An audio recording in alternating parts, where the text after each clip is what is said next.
Hey, what's up guys, Riff here. So the best way to describe what we're doing in today's video is that over the past 24 hours, I have seen a series of tweets made by the usual suspects where they're complaining about some pretty similar things, whether they're complaining about fan service or anime or anything even close to anime. Now, these people are not completely useless. They at least provide us with some free content, like in today's scenario. So, we begin with Nikke, which is a very popular gacha game that's made by Shift Up, the same studio that made Stellar Blade, and they did collaborations with Stellar Blade, which is something they do all the time. They bring in other franchises and have them collaborate with the Nikke gacha game, and their most recent one involves Resident Evil, and you can see some of the designs, right?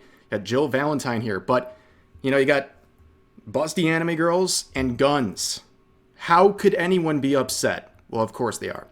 So there's this post with 1,000 sentient human beings liking it saying, I wish Capcom catered to a broader audience instead of collaborating with this stuff. They're literally doing everything but putting these women in a new Resident Evil game. Now, I've heard of modern audience before, but I have not heard of the broader audience. This sounds like some corpo slop jargon that gets companies completely ruined, right? Trying to apply to a broader audience sounds really bad. If you try to appeal to everyone, you appeal to no one.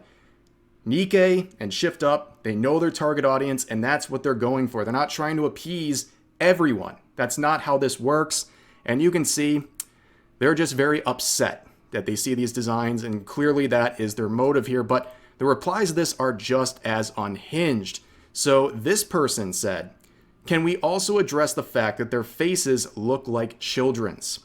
So this totally sane individual saw designs like this and immediately thought of children. It's an incredible self-report that keeps happening over and over again with these people on social media. You can see their bio. Disrespect any of the Resident Evil women and you will start coughing in 3 days. Now that's interesting. I've seen a lot of threats, and we'll see some threats today, but I've never seen one in the bio. Like, you're 28 years old, fuming over Resident Evil characters and the disrespect they're getting. Like, you're too old for this, okay? But here's another one. You expected comments like this. Oh, this is a gooner game. Young people discovering the word gooner is one of the biggest mistakes I think that's ever happened in the history of mankind. Anything they see with a hint of sexuality to it, they call it a gooner game or what have you. Like, if you have a functioning libido, you're a gooner in the eyes of these people. It's very, very strange, but of course, as always with all these types of posts, they're a hypocrite. They're a big fan of Deep Space, which is basically the reverse, right? It's the guys being sexualized in that game, which according to these people is like, it's like ethical gooning or something, because it's male characters being sexualized, so therefore it's totally fine and safe for them to consume while judging others for playing games like Nikke. Now, of course, the threats are rolling into this person saying, the person who created this game when I find them. Interesting. That seems like a totally normal response to a new Resident Evil collab.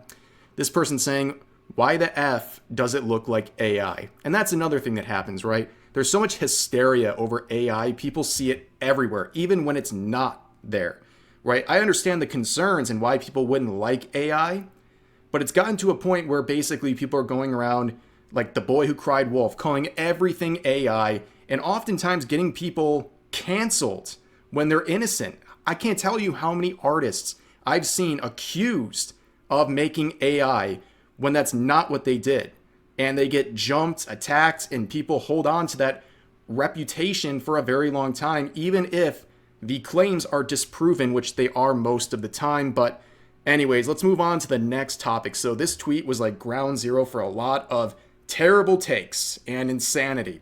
So it's basically saying fan service is a necessity for the medium to thrive, like it or not, with a picture of Marin Kitagawa from My Dress Up Darling, and we'll talk about her in just a second. But to this claim, I don't think fan service is necessary for an anime to be good. There's plenty of anime out there that don't have any fan service, and they're just great. But the idea is that you shouldn't be going after series that have fan service. If you don't like it, just don't watch it. These creators should have liberty to do this if they want, and it's obviously a pretty big staple in anime, but people were very upset about this character in particular.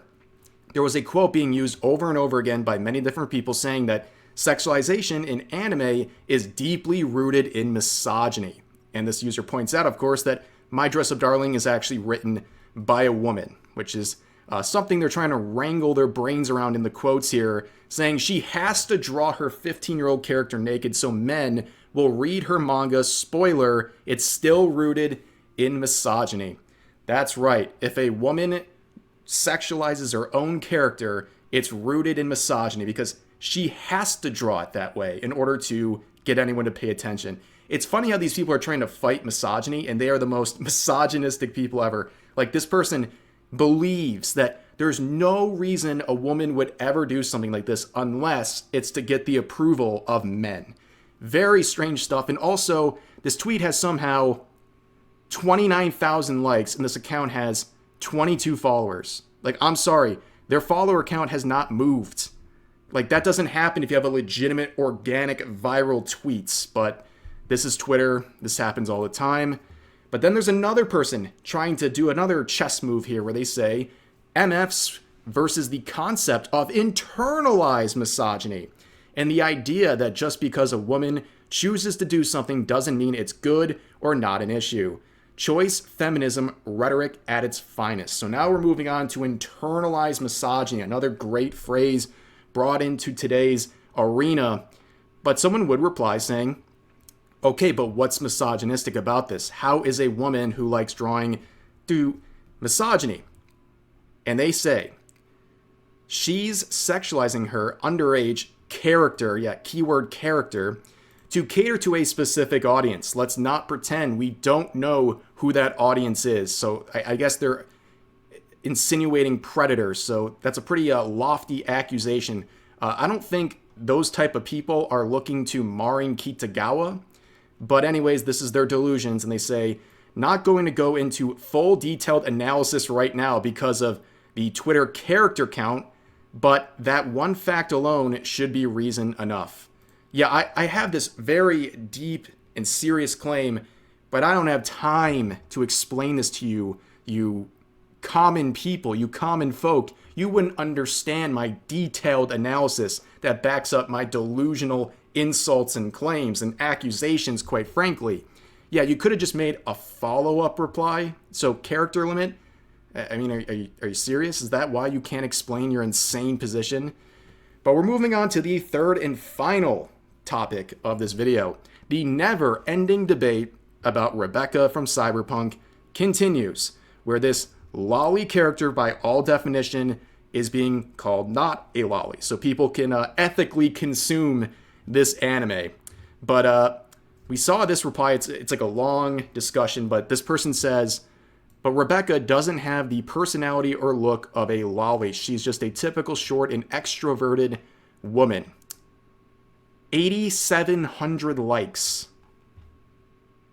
When in reality, the studio who made the anime refers to Rebecca as a lolly. These people look you dead in the eyes and say, the Japanese studio that made this anime is wrong and I'm right, based on my misunderstanding of a very basic term that just means short, petite with cute aesthetics. That's all it is. It has nothing to do with age or anything else these people are trying to talk about.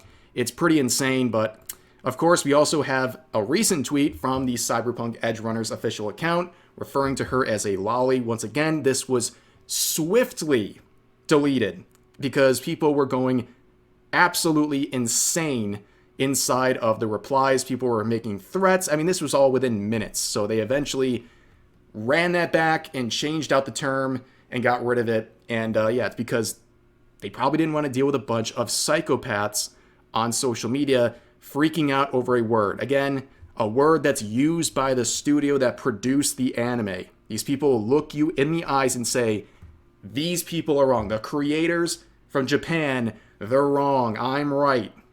Twitter users, man, they're absolutely exhausting. But that's just a small tidbit of all the crazy tweets. I've seen a lot of them involving anime. There's a flare up. There's something going on. People are real angry about this stuff as of late. I mean, they've always been angry, but they're a little extra angry as of this week. But anyways, that's going to do for this video. As always, feel free to share your thoughts about today's topics in the comment section down below.